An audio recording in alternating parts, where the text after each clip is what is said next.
Friends, I welcome all of you. आज मैं जो बात करने जा रहा हूं, मेरे इस वीडियो का टाइटल है बी ए ब्यूटीफुल ह्यूमन। एक सुंदर मानव बनिए। वैसे तो मानव सुंदर ही है। जिसने भी इस पृथ्वी पर जन्म लिया है, परमात्मा ने उसको सुंदर ही बनाया है। और परमात्मा ने जब मानव को बनाया है तो हम ये कह सकते हैं प्रकृति के 5 तत्वों से मानव का निर्माण हुआ है। वायु, जल, अग्नि, पृथ्वी, आकाश। जब मानव इस धरती पर आता है, कहने का मतलब ये, जब मानव माता से जन्म लेता है, क्या उसके साथ में आता है, वो क्या धारण करके आता है। शरीर पर कोई कपड़ा नहीं होता, एक निश्चल मन होता है। लेकिन जब इस पृथ्वी पर बड़ा होता जाता है, एक लालच रूपी कीड़ा उसको निगलता जाता है। कितना मैं अधिक से अधिक धन संचय कर लूं।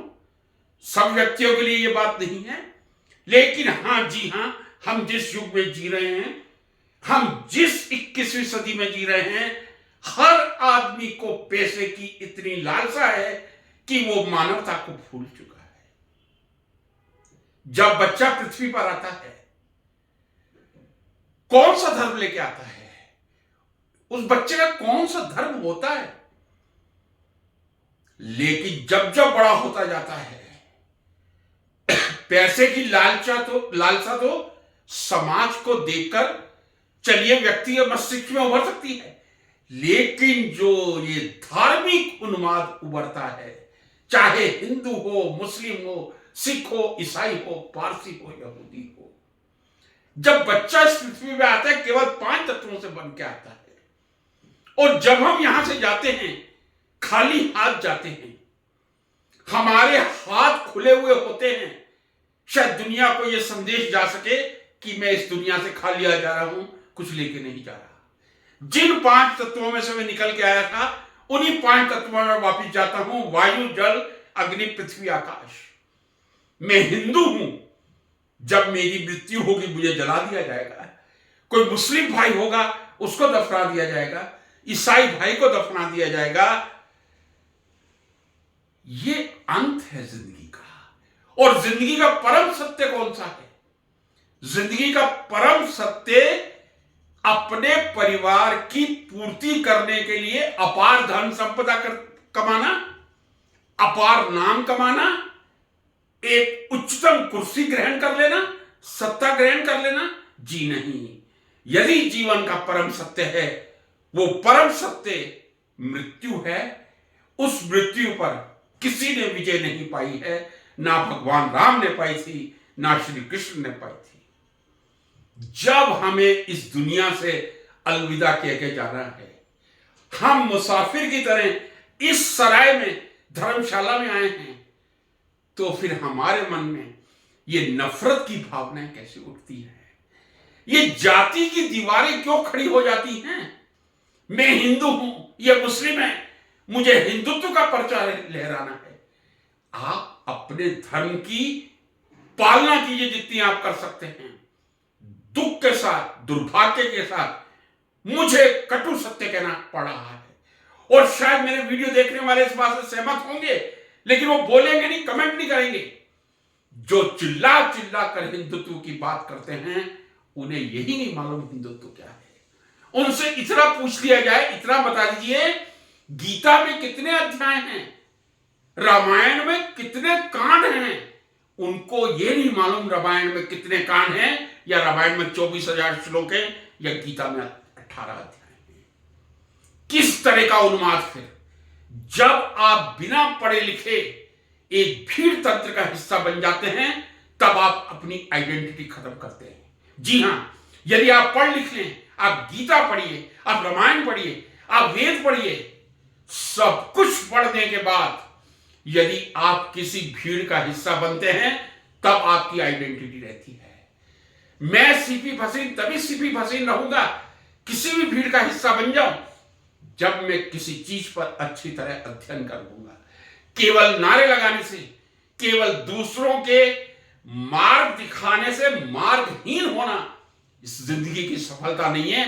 एक अच्छा इंसान बनना किसी भी व्यक्ति की सुंदरता है। अच्छे इंसान बनिए, अच्छे मानव बनिए, मानव की पीड़ा को समझिए। इस समय मैं ये कहूंगा, हिंदू, मुस्लिम, सिख, ईसाई सब एक है। जाने के बाद कोई अंतर नहीं रह जाएगा। वायु, जल, अग्नि, पृथ्वी, आकाश में सभी का समावेश होगा। सिख समुदाय को देखिए, कुछ तो सेवा का भाव उनसे ग्रहण कीजिए।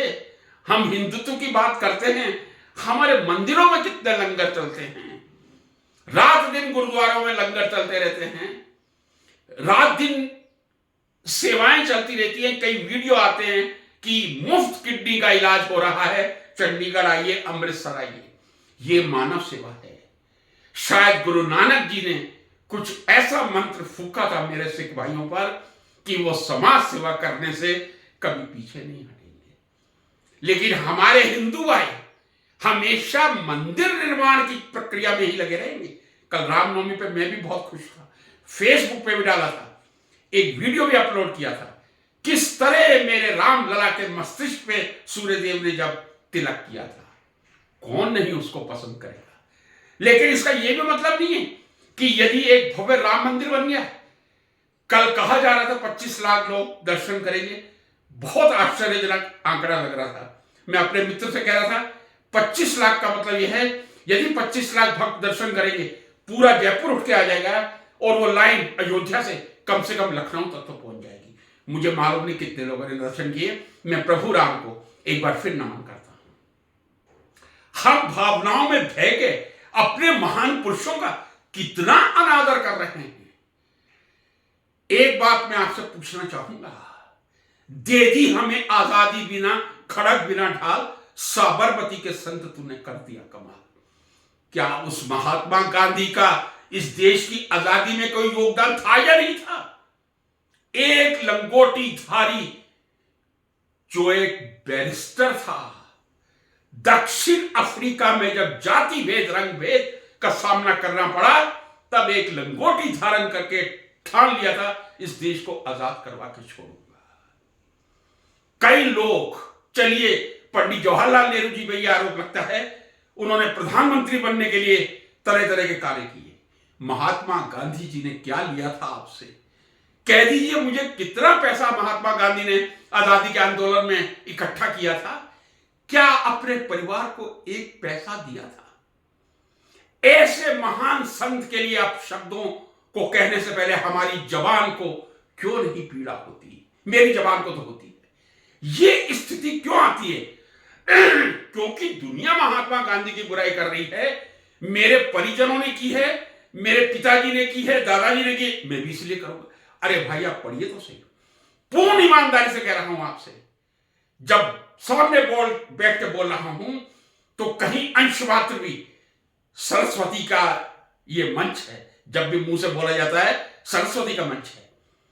1981 से पहले मैं भी गांधी का सख्त विरोधी था, क्योंकि मैं एक विचारधारा का कट्टर समर्थक था। जब जब मैं उस विचारधारा के कार्यालय में जाता था 14-15 वर्ष की आयु में, एक ही प्रश्न करता था। सब पुस्तकें मुझे दिखाई दे रही हैं, छत्रपति शिवाजी की है, मैं उनको नमन करता हूं, आज भी करता हूं। शिवाजी की है, अब तो मेरे व्यक्तिगत पुस्तकालय में ये सारी पुस्तकें। भगत सिंह की हैं, क्यों नहीं महात्मा गांधी की पुस्तक है? इसका कोई उत्तर नहीं मिल पाता था। जब बड़ा हुआ, 18-19 साल की अवस्था, परिपक्व अवस्था होती है, मालूम चल गया कि एक विशेष कार्यालय में क्यों नहीं महात्मा गांधी की पुस्तक है। मैं धन्य मानता हूं अपने आप को। 1981 में मुझे महाराष्ट्र के वर्धा में महात्मा गांधी पर एक वक्तव्य देने के लिए राजस्थान विश्वविद्यालय का प्रतिनिधित्व करना था, क्योंकि मैं 5 वर्षों तक राजस्थान विश्वविद्यालय की डिबेट का टीम का मेंबर रहा था। और उस समय का विषय मुझे याद है, मैं 2 बार वर्धा गया हूं। 1981 का विषय था गांधी जी के सपनों का भारत, और वो सपने कहां तक साकार हुए। 1983 में गया था, गांधी जी की सत्याग्रह की परिकल्पना और जनतंत्र में सत्याग्रह का स्थान। ये रिकॉर्ड निकलवा के देख लीजिए, इतनी स्मृति खराब नहीं है। जब पहले गांधी जी के सपनों का भारत और वो सपने कहां तक साकार हुए, जब मैंने गांधी जी की एक ही पुस्तक पढ़ी थी, सत्य के मेरे प्रयोग अथवा आत्मकथा, माई एक्सपेरिमेंट विद ट्रूथ, उस पुस्तक को पढ़ने के बाद मेरी जिंदगी में परिवर्तन आ गया था। लेकिन उस पुस्तक को एक एक अक्षर मैंने पढ़ा था। जिस ईमानदारी के साथ महात्मा जी ने उस पुस्तक को लिखा है, उस दिन से मैं उनका गुलाम बन गया था। एक ऐसे व्यक्ति के लिए 1937 से 1948 के बीच में, कान खोल के सुन लीजिए, 1937 से 1948 के बीच में 5 बार उनका नाम नोबेल प्राइज, पीस प्राइज के लिए नॉमिनेट हुआ था। नोबेल प्राइज मिलना तो बहुत बड़ी बात है, लेकिन नोबेल प्राइज के लिए नॉमिनेट होना भी बहुत बड़ी बात होती है। 5 बार जो आदमी नोबेल प्राइज के लिए नॉमिनेट हुआ था, मिल नहीं पाया। उस व्यक्ति को तो भारत रत्न में नहीं मिला। हो सकता है मैं गलत हूं, यदि गलत हो तो कृपया कमेंट बॉक्स में लिखिए। उस व्यक्ति को भारत रत्न नहीं मिला जिसको 5 बार नोबेल प्राइज के लिए नॉमिनेट किया गया हो, जो शांति का मसीहा हो। नेल्सन मंडेला ने जिसके रास्ते पर चलकर आजादी प्राप्त की हो और नोबेल पुरस्कार प्राप्त कर लिया हो, वो सच्चे गांधीवादी नहीं थे नेल्सन मंडेला। आपको मालूम नहीं, साउथ अफ्रीका के नेल्सन मंडेला ने किस तरह गांधीवाद पर चढ़कर विजय प्राप्त की थी और फिर नोबेल पुरस्कार भी प्राप्त किया गया था। कई व्यक्तियों का आरोप लगता है इन्होंने पैसा खाया है, जमीन खाई है, नौकरी के नाम पे ये किया है। सब गलत है, वो व्यक्ति पापी है। महात्मा गांधी जी का पाप क्या था, मुझे इतना बता दीजिए। क्या वो मुस्लिम परिवार से थे?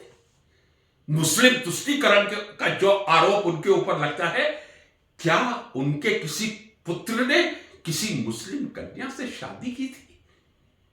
कम से कम एक पुस्तक को पढ़िए, सत्य के मेरे प्रयोग अथवा आत्मकथा। मैं सबसे निवेदन करता हूं, इस पुस्तक को एक से आखिरी अक्षर तक पढ़ लीजिए। गांधी जी के बारे में आपके विचार बदल जाएंगे। और सनातनी और हिंदू बनने से पहले कृपया गीता और रामायण का एक बार तो पाठ कर लीजिए। पाठ करने का मतलब पूजा करना नहीं, पढ़ तो लीजिए। गीता के कितने अध्याय और किस अध्याय में क्या कहा गया है, रामायण को खोल के हर कांड को देख तो लीजिए। कल मैं एक वीडियो शेयर कर रहा था तो मैंने स्पष्ट कहा था कि ये जो कहा जाता है कि श्री राम ने धोबी के कहने पर सीता को अपने घर से निकाल दिया था, मैंने कल वीडियो में कहा था मैं इससे बिल्कुल सहमत नहीं हूं। मैं वाल्मीकि रामायण से भी सहमत नहीं हूं, रामचरितमानस के तुलसीदास जी की रामचरितमानस से भी सहमत नहीं हूं। मर्यादा पुरुषोत्तम राम हमारे कभी ऐसा कार्य कर ही नहीं सकते कि एक धोबी के कहने पर, एक व्यक्ति के कहने पर अपनी पत्नी को जिसने वनवास में उनका पूर्ण साथ निभाया था उसको घर के बाहर निकाल दें। लेकिन विचार करना पड़ता है। हम गीता रामायण में पढ़ लिया, धोबी ने निकाल लिया। आप परमात्मा ने जो सुंदर मस्तिष्क दिया है इसका उपयोग कीजिए। यदि इसका उपयोग नहीं करेंगे तो आप कभी एक सुंदर मानव नहीं बन पाएंगे। एक सुंदर मानव का मतलब एक सुंदर वेशभूषा नहीं, एक सुंदर चेहरा नहीं। एक सुंदर मानव का मतलब आपके हृदय की सुंदरता कितनी है, आप हृदय से कितने कोमल हैं, आप व्यक्ति को देख के कितने द्रवित होते हैं, दीनहीन व्यक्ति के प्रति आपकी कितनी आस्था है। परमात्मा एक है, कोई अंतर नहीं है। भगवान राम हमारे परम श्रद्धेय हैं, मुसलमानों के भी परम श्रद्धेय हैं, उनको मानना चाहिए। लेकिन धर्म के नाम पे देश को बांटने का जो कार्य हो रहा है, मेरे माता पिता 1947 में विवाह नहीं हुआ था, दोनों के परिवार पाकिस्तान से सब कुछ छोड़कर खाली हाथ आ गए थे। उनसे मैं कहानियां सुनता था। भीष्म पितामह नहीं, भीष्म सानी ने जो तमस सीरियल बनाया था 1988 में, मैंने उसको पूरा देखा था। मैं जानता हूं देश के विभाजन की पीड़ा कैसी होती है। हमारा देश अखंड रहे, भारत माता की जय कहूंगा, मैं ऊंचे स्वर में कहूंगा, लेकिन जातिवाद के नाम पे, धर्म के नाम पे इस देश को विभाजित करने का प्रयास ना किया जाए। विशेष से पढ़े लिखे लोगों से मैं हाथ जोड़ के निवेदन कर रहा हूं, आपकी चुप्पी, आपकी शांति देश को तबाह कर सकती है। मुंह खोलने का प्रयास कीजिए, लिखने का प्रयास कीजिए। नमस्कार, जय भारत माता।